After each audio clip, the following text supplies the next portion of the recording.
Señoras, señores, sean todos bienvenidos. Gracias por acompañarnos, gracias por compartir una edición más de Médicos Online. Ya saben, los próximos minutos dedicados a la divulgación médico-sanitaria.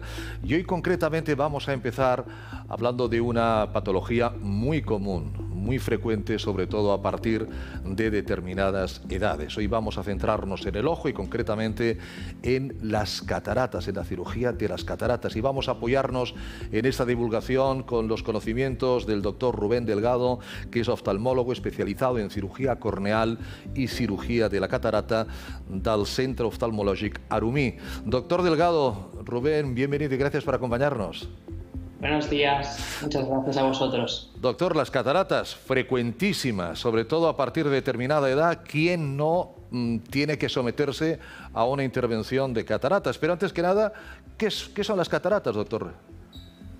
Pues así es, mire, a día de hoy todo el mundo, si la expectativa de vida es como está siendo ahora, llegaremos a operarnos de las cataratas. ¿Y qué son las cataratas? Las cataratas son una opacidad de una pieza que hay dentro del ojo, el cristalino. El cristalino es transparente cuando nacemos, pero a lo largo de la vida se va volviendo amarillento o marronoso, es decir, se va opacificando, y eso es un proceso normal y habitual de envejecimiento normal del ojo. Claro, dependerá de cada persona, como siempre se dice, cada persona es un mundo, no hay cataratas, sino hay personas con cataratas. Lo digo esto porque puede haber personas a una edad, en teoría, joven para las cataratas, que ya necesiten de acudir al profesional, y otros que a lo mejor pues tienen 70 y tantos y dicen, no, yo todavía... ¿Qué es lo que yo puedo notar o qué es lo que voy a notar para decir, cuidado, cuidado que... o ya tenemos la catarata o es un principio de catarata y el doctor Delgado nos va a sacar de la duda? ¿Qué nota la persona, doctor? Lo primero que nota la persona es pérdida de visión, es decir, ver más borroso o necesitar más luz para leer, pero también para la visión de lejos, es decir, al conducir, ir al teatro, actividades de visión de agudeza visual de lejos, es donde también podemos notar pérdida de nuestra agudeza visual habitual a la que estábamos acostumbrados. También se puede notar, si vamos haciendo revisiones en la óptica, que la graduación se va modificando de una forma más acelerada de lo que hacía antes. O sea, si antes nos cambiamos las gafas cada 5 años o 4 años, pues quizás empieza a cambiarse las gafas cada 2 años o incluso cada 1 año. Y eso básicamente es el síntoma principal. Yo recuerdo que antiguamente se decía, deja que la catarata madure. ¿Se acuerda usted, doctor Delgado? Es decir, no hace falta que corramos para intervenirla. Esto luego cambió y se dijo, no, cuanto antes mejor. ¿Usted en qué lado de la balanza está? En el medio. En el medio. Es decir, muy bien. Sí. Antes, lo que ha pasado es que se ha modificado la técnica de la cirugía. Claro. Antes, la técnica necesitaba que la catarata esté muy madura porque se sacaba la catarata en bloque. Ahora ya no se saca la catarata en bloque, sino que se saca fraccionada, como en trocitos. Se deshace la catarata dentro del ojo. Entonces, no necesitamos que esté tan avanzada como antes. Pero claro, tenemos que justificar el riesgo quirúrgico. No podemos operar a una persona que casi no tiene síntomas y está viendo relativamente bien, es decir, más de un 80% de visión, un 90% o un 100% de visión. En esos casos recomendamos demorar la cirugía para más adelante, cuando ya la persona note que pierde visión. Es decir, nosotros en la práctica oftalmológica habitual es cuando empieza a perder a un 70% de letras vistas, 60%, es cuando empezamos a operar a una persona de cataratas. No obstante, todo el mundo entiende que una cirugía es una cirugía, cuidado, una cirugía siempre puede tener sus complicaciones, puede tener sus problemas, pero en principio una cirugía de la catarata la tienen ustedes ya bastante por la mano, por decir que la tienen muy por la mano, ¿no, doctor Delgado? Es decir, no tendría que haber ningún temor inicial a una cirugía de la catarata y no estar teniendo una mala calidad de vida, una mala visión por culpa de esa catarata. Eso es, así mismo. Operar la catarata es una oportunidad para esa persona, una oportunidad para mejorar la calidad de vida que tiene, mejorar la visión, tanto de lejos como a veces de cerca también, con ciertos tipos de lente intraocular que se pueden implantar. Sí. La cirugía de la catarata a día de hoy es la cirugía que hacemos más. Hasta operamos partes de 7 personas cada vez que entramos a quirófano, y es una cirugía que, gracias a los avances de la tecnología, se hace en un tiempo aproximado de unos 20-30 minutos en función de la catarata. Anestesia local, se duerme solo el ojo, una sedación en la vena, y es una cirugía muy rápida y segura. Y segura porque la hacemos muchísimas veces. El postoperatorio, la gente sale con el ojo tapado, sale con el ojo destapado. ¿Cómo es el postoperatorio habitual de una cirugía de catarata? Pues bien, después de una cirugía de la catarata, en la que normalmente suele ir todo bien, en función del cirujano depende. Puede salir con el ojo tapado o puede salir con el ojo destapado. Eso es muy particular y en función del cirujano, de cómo vea que están las incisiones, porque es una cirugía que no ponemos juntos habitualmente.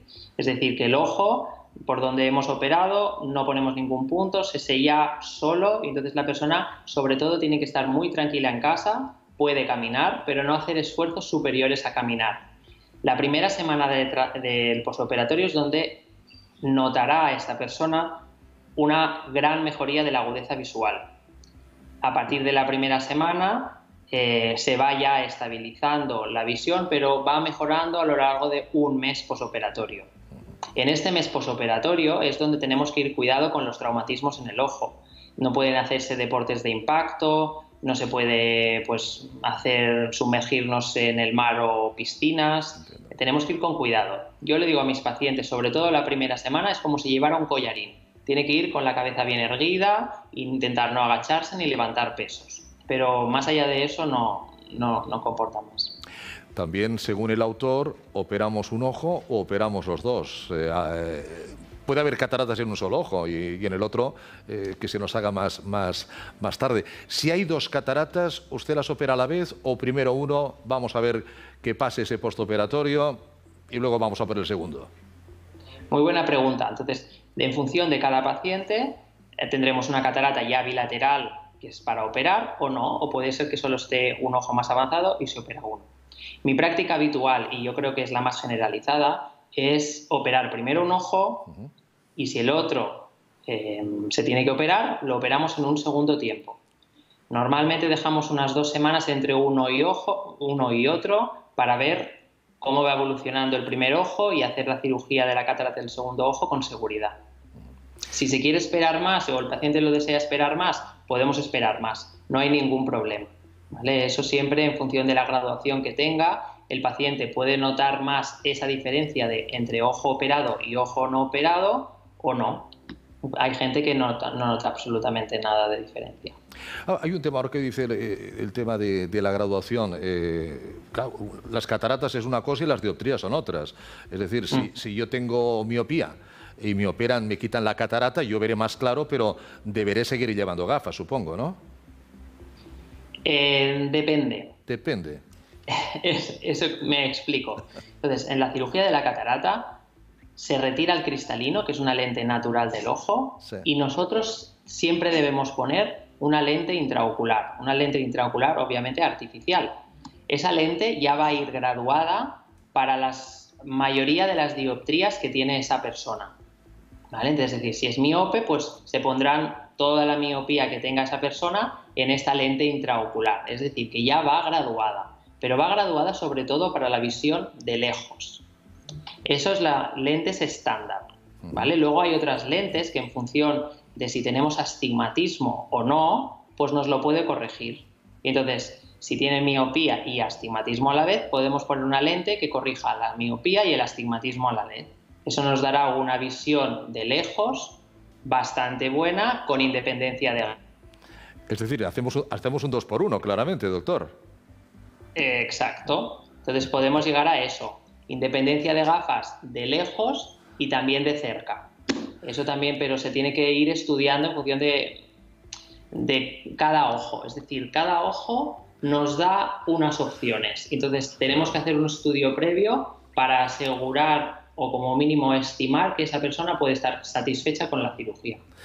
Las cataratas, lo importante es que esa persona tenga la calidad de vida suficiente y se opere de esas cataratas, porque sin visión o con una visión limitada realmente, bueno, pues esa calidad de vida excelsa no lo va a ser. Doctor Rubén Delgado, muchísimas gracias por haber estado con nosotros. Le espero en cualquier otro momento, doctor Delgado. Muchas gracias a vosotros. Muy amable. Aquí seguimos, ya lo saben, con más argumentos inmediatamente en Médicos Online.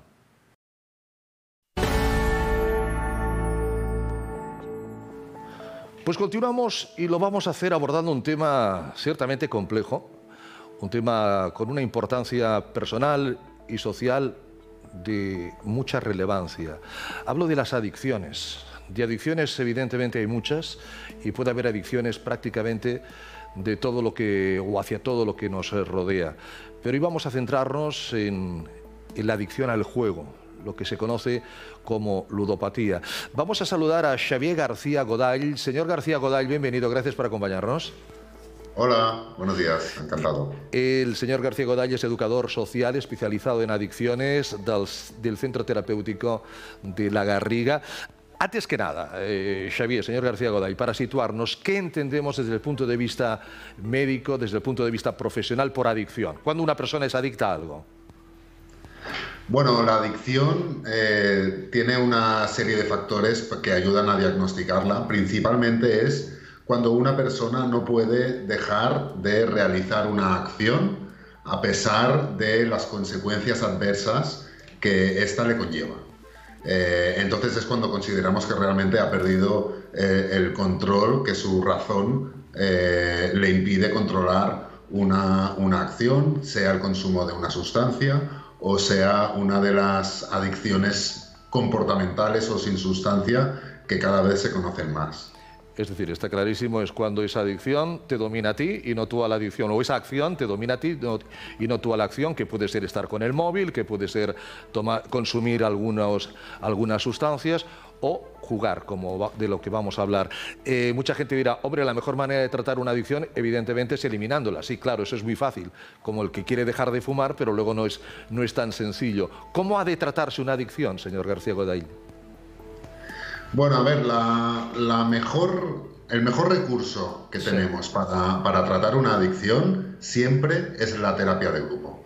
Porque, bueno, la adicción conlleva toda una serie de mecanismos psicológicos basados en el autoengaño, la minimización, la justificación, y entonces cuesta mucho provocar un cambio en la mentalidad de esta persona porque se autoengaña. En cambio, cuando tenemos una terapia de grupo, el paciente ve en sus compañeros la enfermedad, el trastorno, y es de esta manera que puede reconocerlo en sí mismo, funciona como un espejo, puede reconocerlo en sí mismo y empezar a cambiar. Entonces la terapia de grupo es uno de los recursos más importantes que tenemos, evidentemente con el apoyo pues, de la visita médica con el psiquiatra y las visitas individuales cuando sean necesarias. Claro, hay adicciones más visibles, hay adicciones de gente, pues por ejemplo, que utiliza exceso de alcohol, gente que va por la vida pues con unas problemáticas visibles cara a la sociedad. Ahora con las nuevas tecnologías, claro, si yo iba a jugar y entraba en el bingo, la gente me veía entrar en el bingo, los que estaban en el bingo me veían consumir, digo bingo, como ir al casino y jugar a la ruleta, jugar al póker. Ahora yo tengo la posibilidad de, en mi casa, con mi móvil, con mi tableta, sin que nadie me vea, sin que nadie, que eso imagino que puede ser muy importante, es decir,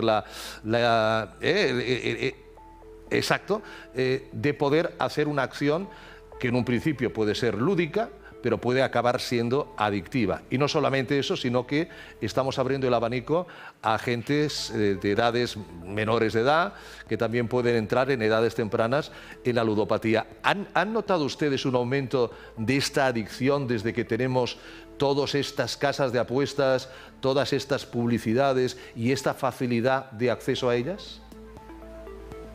Sí, se ha notado, en los últimos años se ha notado un aumento de la incidencia de los casos del juego patológico y de la adicción al juego, en muchos casos, también es cierto, asociada al consumo de sustancias, sí, pero también en muchos otros casos por sí misma. La adicción al juego, su incidencia ha aumentado en los últimos años y sobre todo, lo que tú comentabas, lo que es más evidente es el cambio de perfil. Antes, la adicción al juego, pues generalmente la encontrábamos en personas mayores, casi siempre asociada al consumo de alcohol, ya fuera en bingos o ya fuera en casinos, o también mucho en los bares y sus máquinas tragaperras. Eso es.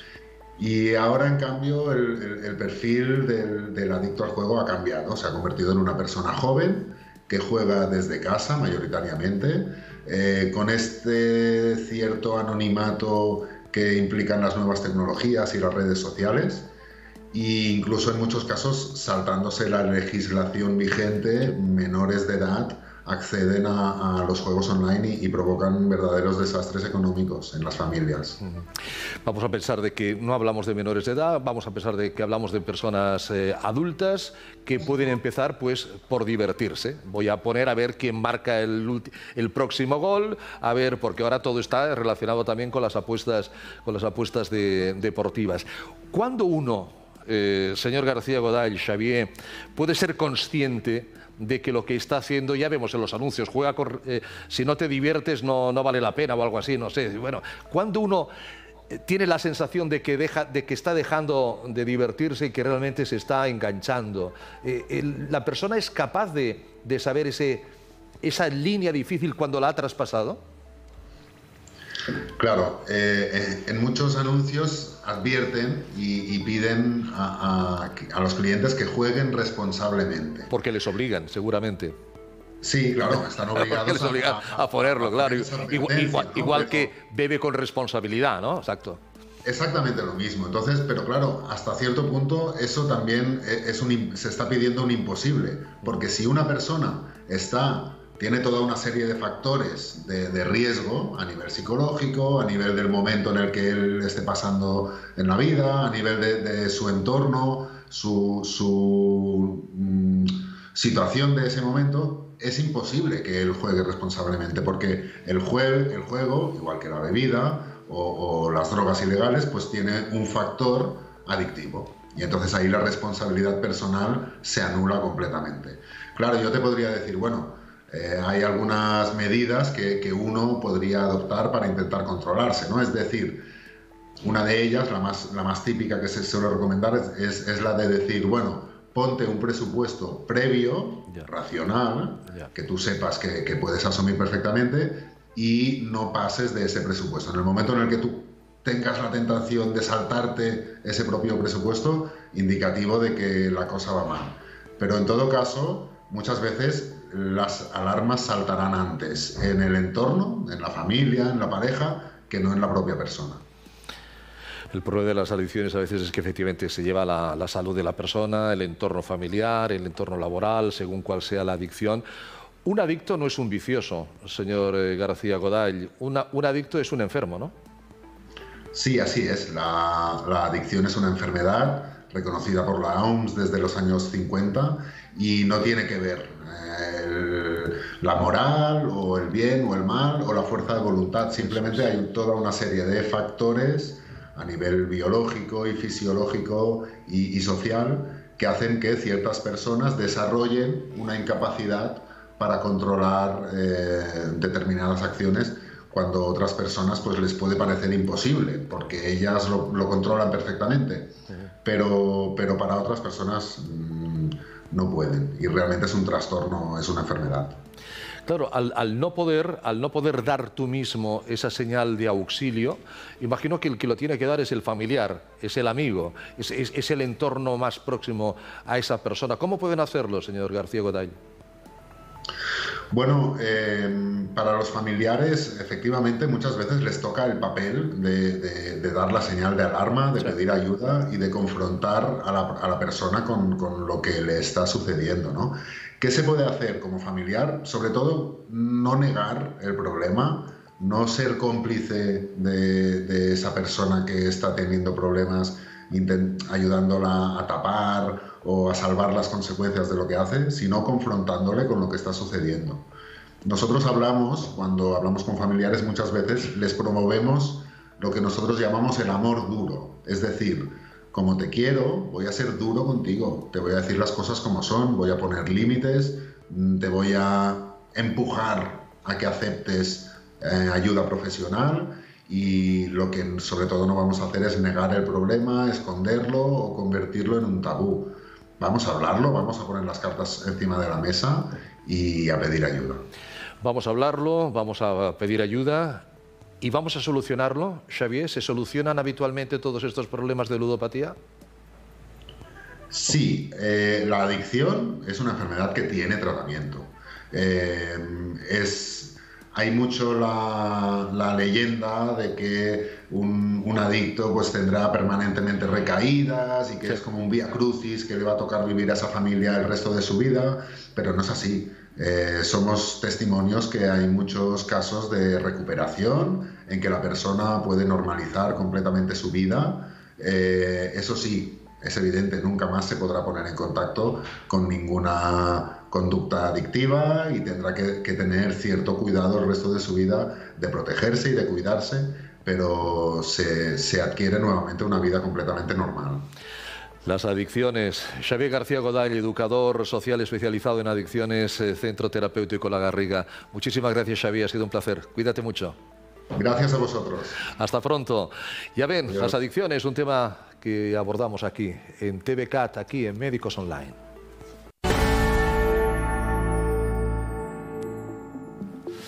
Bueno, el pasado programa hablábamos con la doctora Salvador de Botox facial y mucha gente dijo, no han hablado de los párpados. A mí lo que me molesta son los párpados, esa sensación de no haber dormido, esa sensación de cansancio, de envejecimiento, el párpado hinchado. No se preocupen, ustedes mandan y nosotros nos hemos vuelto a poner en contacto con nuestra especialista, la doctora Laura Salvador, licenciada en Medicina y Cirugía, especialista en Cirugía General y Medicina Estética, para hoy centrarnos en lo que popularmente conocemos por las ojeras también. Doctora Salvador, gracias por acompañarnos, bienvenida.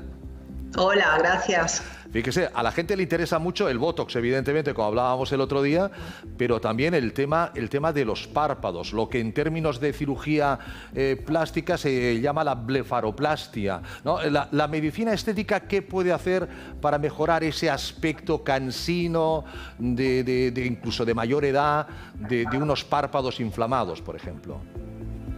Bueno, aquí tenemos dos opciones, como bien dices. Una es la cirugía, que mucha gente ya conoce, que es la resección de la piel del párpado que sobra, por decirlo de alguna manera, o la eliminación de la bolsa, que suele dar ese aspecto que comentas de párpado hinchado. Sin embargo, hay gente que también tiene la mirada cansada y lo que más le determina esa mirada cansada es el hundimiento que se produce en la zona de la ojera, es decir, toda esta zona más interna queda hundida y a veces queda hasta pigmentada, lo que suele dar este aspecto de cansancio. Y eso lo podemos solucionar tanto quirúrgicamente como a través de tratamientos de medicina estética.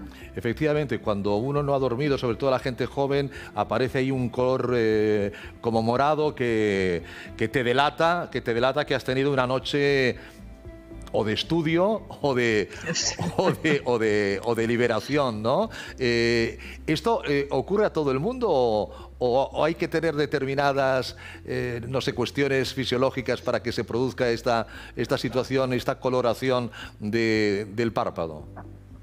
Hombre, está claro que todos en algún momento que dormimos poco podemos tener los párpados más hinchados o más oscuros, pero es un tema que suele venir determinado genéticamente. Es decir, hay gente que aunque no esté cansada, presenta ese tipo de mirada con ese párpado un poco más oscuro y esa ojera hundida, lo que da este aspecto de cansancio. Sí. Y es lo que a la gente le suele molestar, porque cuando uno está cansado y te dicen, oye, ¿tienes cara de cansado? Pues sí, vale. Pero cuando a uno permanentemente le están diciendo, oye, qué cansado estás y qué tal, y resulta que tú no estás cansado, claro, pues es un atributo pues que a la gente realmente le acaba molestando. No, imagino que a uno mismo, ¿no? Mirándose al espejo, porque, perdón, doctora Salvador, ¿esto es más de hombres que de mujeres?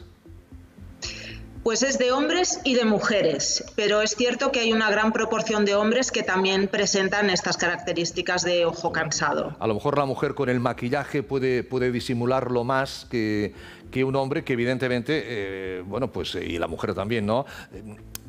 No es estético ese párpado hundido, ese párpado inflamado, esa sensación de cansancio. ¿Qué solución tenemos a través de la medicina estética, doctora Salvador, para solventar este problema? Bueno, pues podemos ofrecer diferentes soluciones en función de cómo esté esa zona del párpado. Es decir, hay gente que, por ejemplo, simplemente lo tiene hundido y no tiene color oscuro, entonces eso es relativamente sencillo de solucionar y eso lo hacemos con un relleno con ácido hialurónico.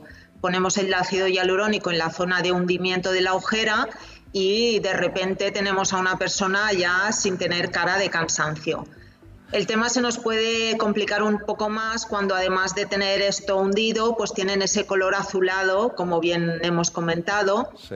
Ahí tenemos dos opciones básicamente, o tres. Una pueden ser los peelings químicos, que es un producto que se aplica en la piel para blanquearla, pero realmente no es un problema de una mancha, es decir, eso es un problema circulatorio, con lo cual el peeling no acaba siendo la mejor solución.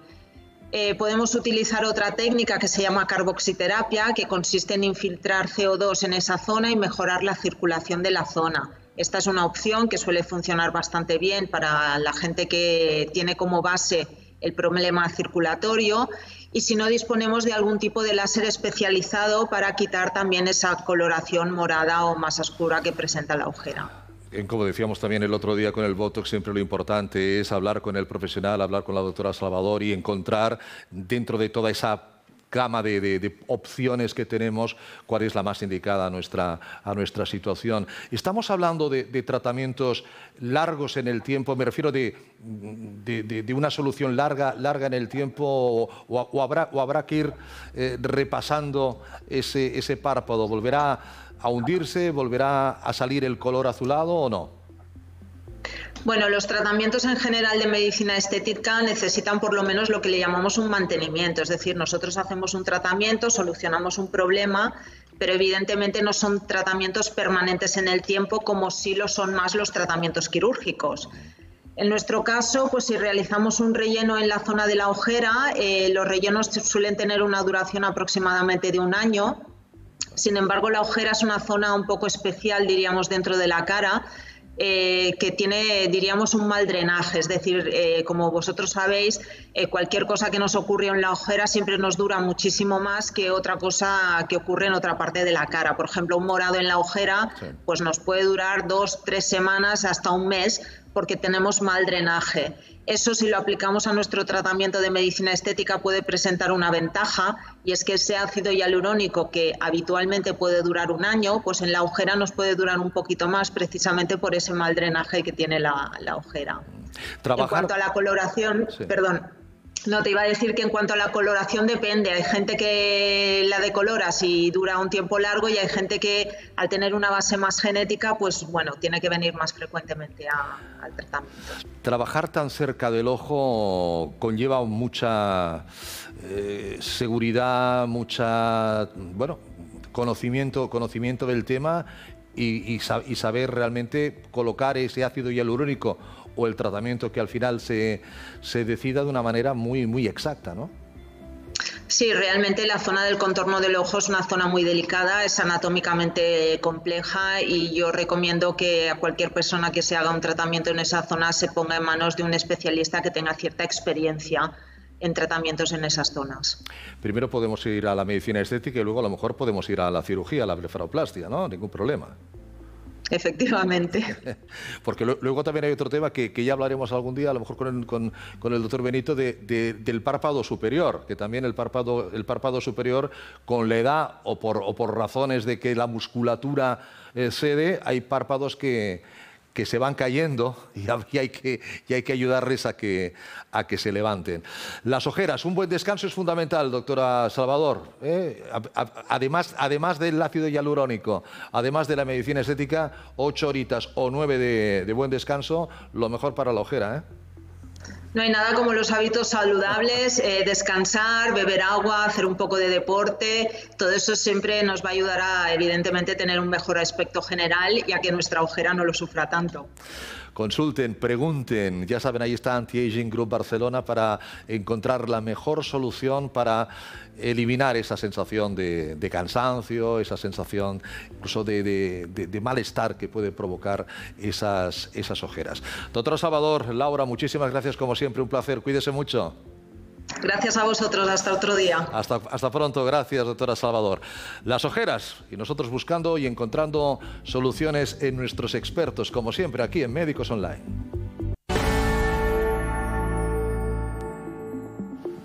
Ya saben que en Médicos Online tenemos siempre una ventana, un espacio para la actividad física. El ser humano está hecho para moverse. El moverse nos va a evitar muchas veces patologías o complicaciones de esas patologías o comorbilidades, pero hay que hacerlo siempre con sentido común. Esa máxima de que hay que estar en forma para hacer deporte, no vamos a hacer deporte para estar en forma, y sobre todo a partir de determinadas edades. Vamos a dar la bienvenida a nuestro experto, el doctor Eduard Rivas, licenciado en Medicina y Cirugía y especialista en Medicina del Deporte. Doctor Rivas, gracias por acompañarnos, bienvenido. Buenas tardes, igualmente.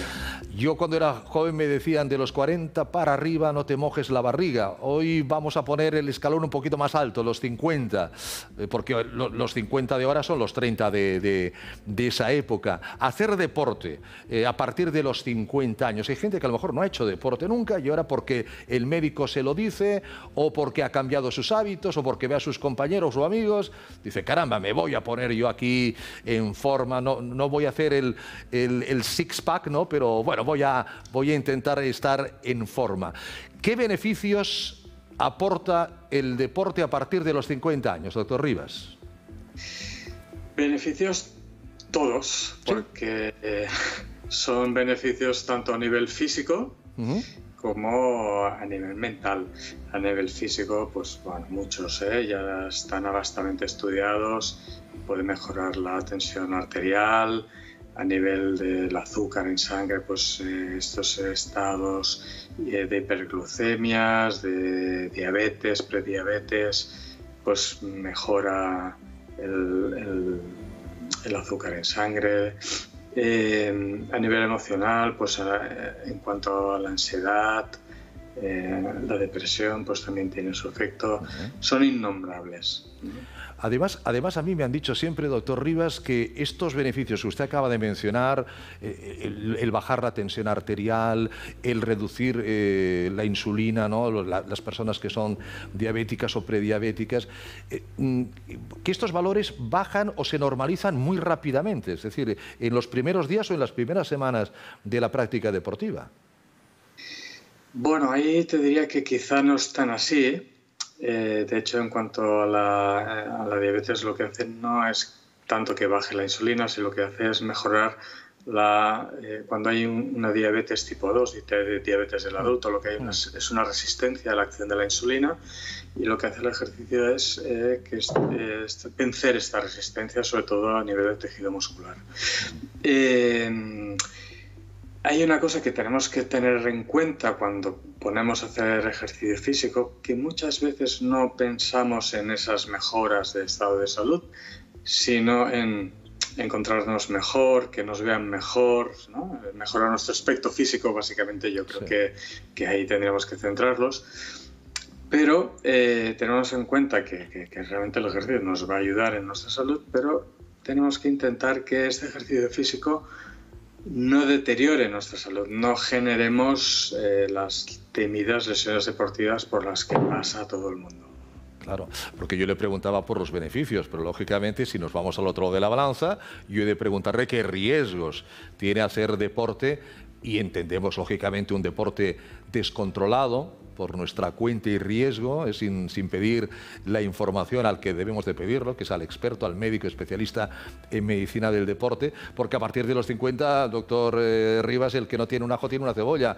Es decir, ya el organismo, ¿verdad?, ya tiene alguna pequeña tara, aunque solamente sea por el funcionamiento de tanto tiempo. ¿Qué riesgos puede tener una actividad física mal hecha, descontrolada, no apta para esa persona? Hay que estratificar, es decir, los riesgos así en general es muy difícil de ponerlos, a no ser que digamos, bueno, pues como todo el mundo mayoritariamente hace pues X actividad física o X deporte, pues van a ser los de ese deporte los que predominen. Yo distinguiría entre la gente que nunca ha hecho ejercicio físico y se lo plantea pues en una edad madura.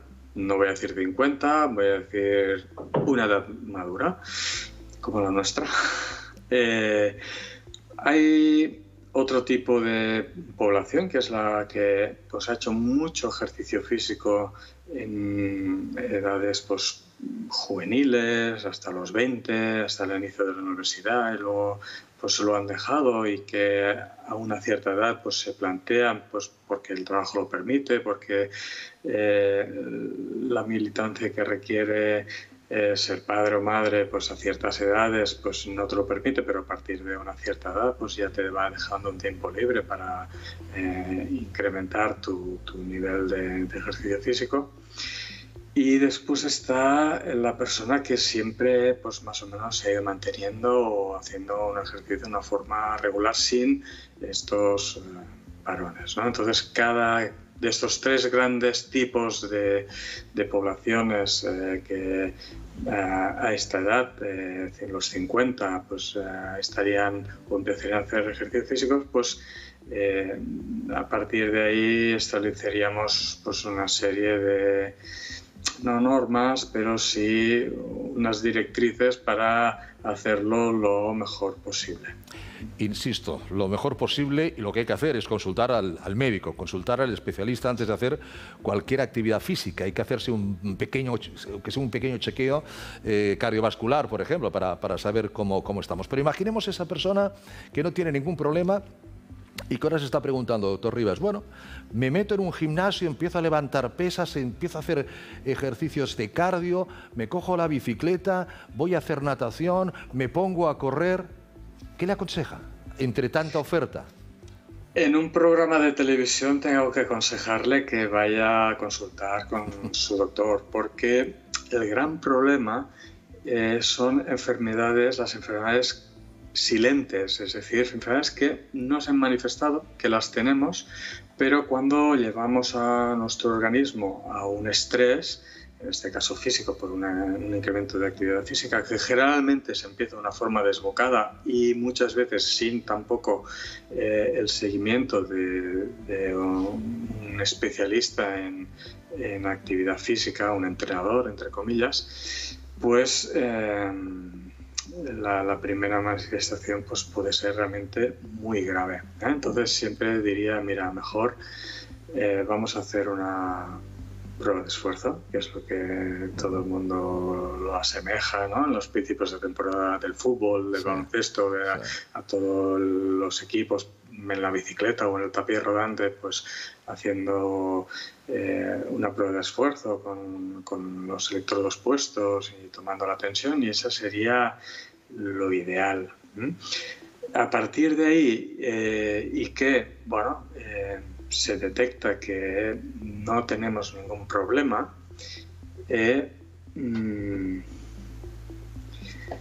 no sé si se ha interrumpido la conexión. No, lo hemos oído perfectamente. Dice, a partir de ahí, si no tenemos ningún problema... Si no tenemos ningún problema, lo que yo recomendaría es empezar por un ejercicio aeróbico, suave, dando tiempos de días, es decir, no hacerlo diario, sino empezar pues igual días alternos o incluso un día sí, dos no. Ir progresando, porque la idea no es llegar al verano sin barriga, sino, como hemos dicho en algún programa anterior, cambiar nuestro estilo de vida.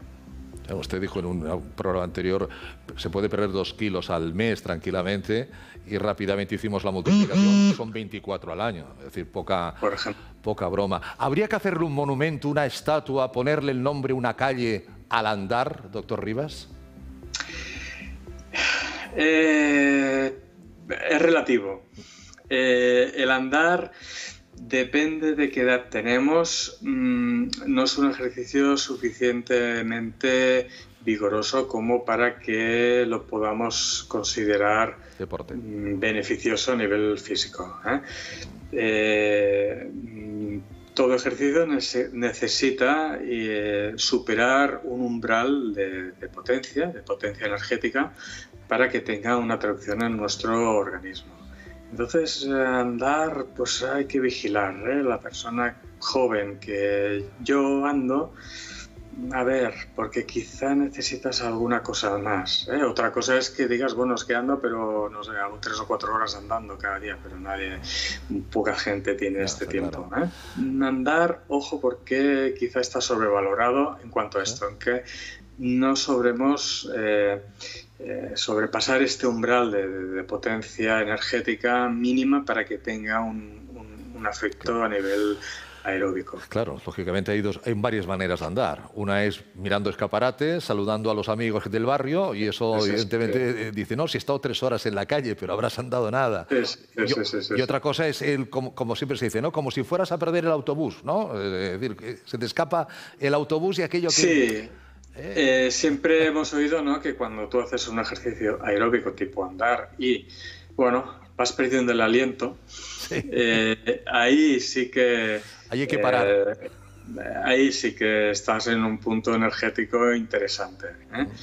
Si no es el caso, ojo, que igual estás haciendo muchos minutos de ejercicio al día insuficientes. Y bueno, no digo que no se ande, simplemente que cuidado, que quizá necesitamos algo más. Esto obviamente con una prueba de esfuerzo, claro, nos dirán, pues mira, más o menos qué pulso, entre qué rangos de frecuencias cardíacas tenemos que ir en un ejercicio aeróbico para que realmente haya una traducción a nivel orgánico. La práctica del deporte, siempre con sentido común. Doctor Rivas, Eduard Rivas, nuestro experto en medicina del deporte. Muchísimas gracias, doctor. Un placer. Cuídese. Gracias, igualmente. Hasta pronto. Ya saben, adiós. De la mano de los expertos, de los médicos, siempre también deporte, pero hecho con conocimiento. Seguimos, Médicos Online.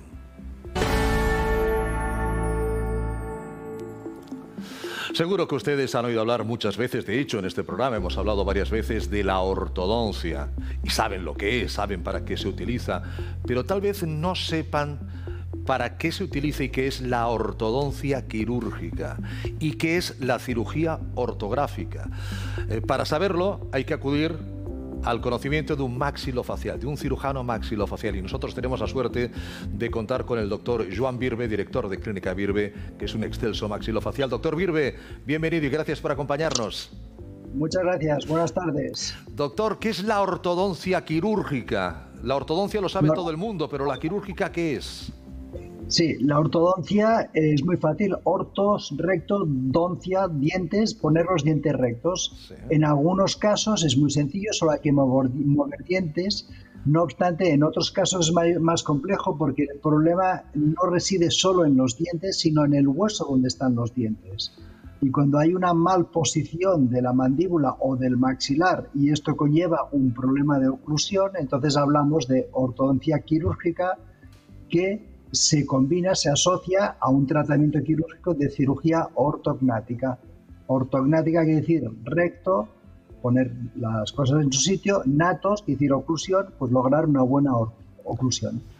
Ortognática, es el nombre de esta cirugía. ¿Realmente qué patologías? Porque claro, estamos hablando de deformidades serias, posiblemente no sé si traumatismos o problemas genéticos. ¿De qué patologías estamos hablando para que necesitemos esta intervención, doctor Birbe? Hoy en día se han ampliado mucho las indicaciones gracias a que cada vez es una cirugía más cómoda y mínimamente invasiva.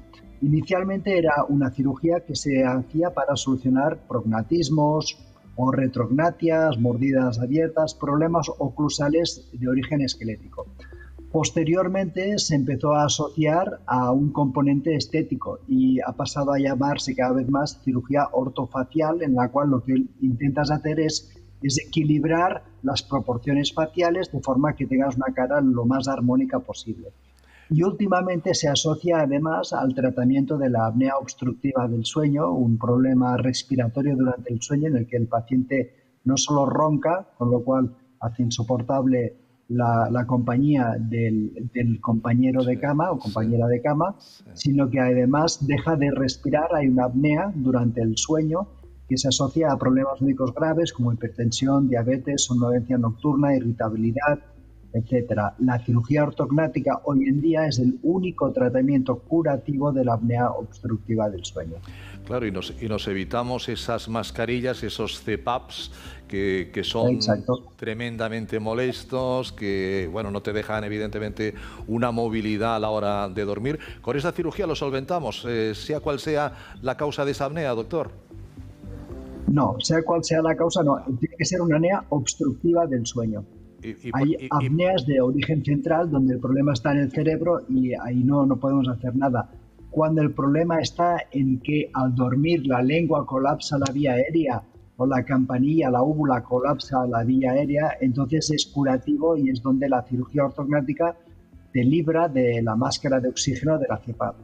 Dicho esto, permíteme que te haga un comentario sobre una anécdota que me hizo una paciente. Es una paciente de 54 años, tenía novio, se quería ir de fines de semana, me decía: Joan, yo me tengo que operar, porque si me voy el fin de semana con la máscara de CPAP, mal, pero si me voy sin ella, peor.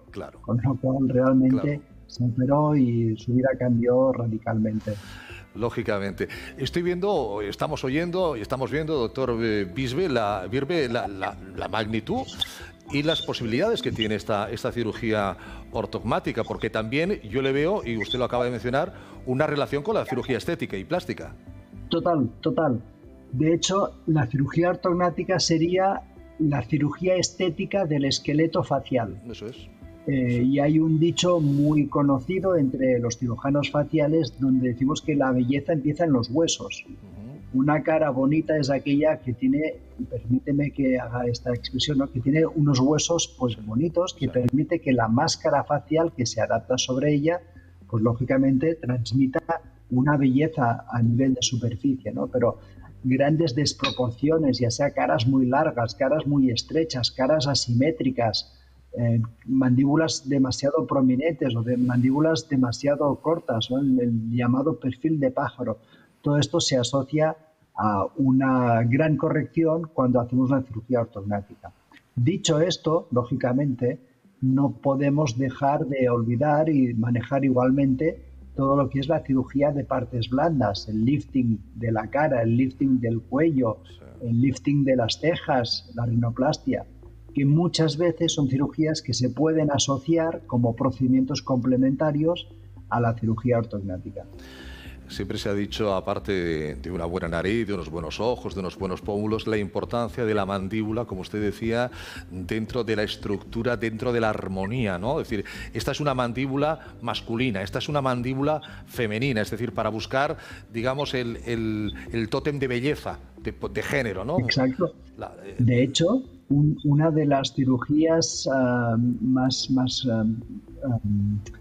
gratificantes de hacer son cirugías de cambio de asignación sexual. Cuando haces una feminización facial, como cirujanos debemos saber cuál es la diferencia entre el cráneo o los huesos en la versión masculina y en la versión femenina para saber transformarlos y lograr feminizar o masculinizar un rostro según sea la conveniencia, ¿no?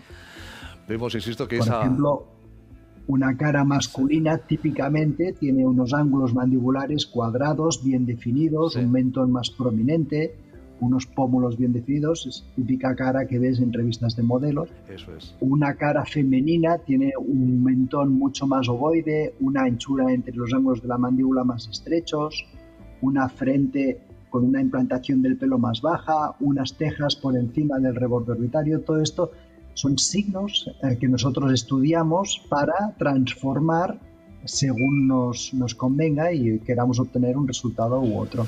Las posibilidades de la ortodoncia quirúrgica y la cirugía ortogmática. Hoy estamos aprendiendo esto de la ortogmática. ¿A partir de qué edad se puede realizar este tipo de intervenciones, doctor Virbe? Lo más joven que hacemos este tipo de cirugías a partir de los 12 años. 12 años. Que es cuando han erupcionado los segundos molares definitivos. Y esta cirugía se hace sobre todo en pacientes que tienen mandíbulas muy cortas y que tienen problemas respiratorios. No tiene sentido esperar al final del crecimiento. Es una cirugía que se hace rutinariamente ya una vez pasado el pico puberal y que se puede seguir realizando a lo largo de toda la vida. Mi paciente de mayor edad operada de cirugía ortognática se acercaba a los 70 años.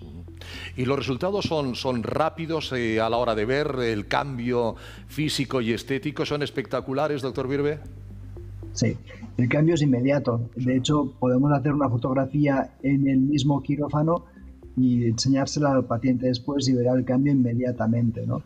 El postoperatorio hoy en día también es muy rápido. Hay una cierta inflamación que controlamos muy bien con una máscara de crioterapia que mantiene un frío permanente a 15 grados en la cara, y si mantenemos esta máscara durante 3 días, la inflamación es mínima, la recuperación es muy rápida y el paciente a cabo de pocos días ya está reanudando su vida laboral normal, su vida social normal, su vida deportiva normal.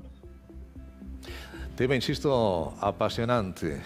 La cirugía maxilofacial. Doctor Joan Birbe, director de la Clínica Birbe, le agradezco que nos haya dado estos consejos y estos apuntes para la audiencia de Médicos Online. Un fuerte abrazo, doctor. Seguimos en contacto. Muchas gracias, un placer. Igualmente, doctor. Bien, pues con esta cirugía ortogmática, esta ortodoncia quirúrgica, cerramos por hoy esta edición de Médicos Online. Como siempre, agradecerles su atención, agradecerles su tiempo y esperarles en el próximo programa. Cuídense mucho.